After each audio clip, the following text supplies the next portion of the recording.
निश्चित रूप से यहाँ रानी लक्ष्मीबाई के जीवन की पूरी कहानी है। प्रारंभिक जीवन और विवाह।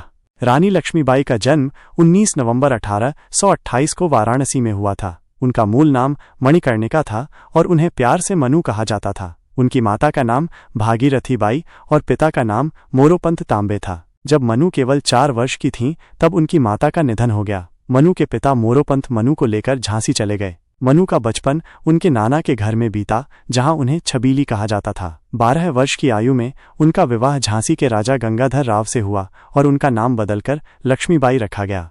झांसी की रानी। विवाह के बाद झांसी की आर्थिक स्थिति में सुधार हुआ। लक्ष्मीबाई घुड़सवारी और शस्त्र विद्या में निपुण थीं। उन्होंने झांसी किले के अंदर एक महिला सेना का गठन किया, जिसका नेतृत्व उन्होंने स्वयं किया। उनके पति राजा गंगाधर राव उनकी वीरता से प्रसन्न थे। कुछ समय बाद लक्ष्मीबाई ने एक पुत्र को जन्म दिया, लेकिन दुर्भाग्यवश कुछ ही महीनों में उसकी मृत्यु हो गई। मुसीबतों का पहाड़। पुत्र वियोग से दुखी राजा गंगाधर राव का 21 नवंबर 1853 को निधन हो गया। झांसी शोक में डूब गया। अंग्रेजों ने अपनी नीतियों के तहत झांसी पर चढ़ाई कर दी। रानी लक्ष्मीबाई ने तोपों से युद्ध करने की रणनीति बनाई और कड़क बिजली, घनगर्जन, भवानी शंकर जैसी तोपों को किले पर स्थापित किया। रानी लक्ष्मीबाई ने वीरतापूर्वक अंग्रेजों का सामना किया। उन्होंने अपने दत्तक पुत्र दामोदर राव को अपनी पीठ पर बांधकर युद्ध किया। उन्होंने अंग्रेजों को कड़ी टक्कर दी, लेकिन अंततः उन्हें झांसी छोड़ना पड़ा। युद्ध और शहादत।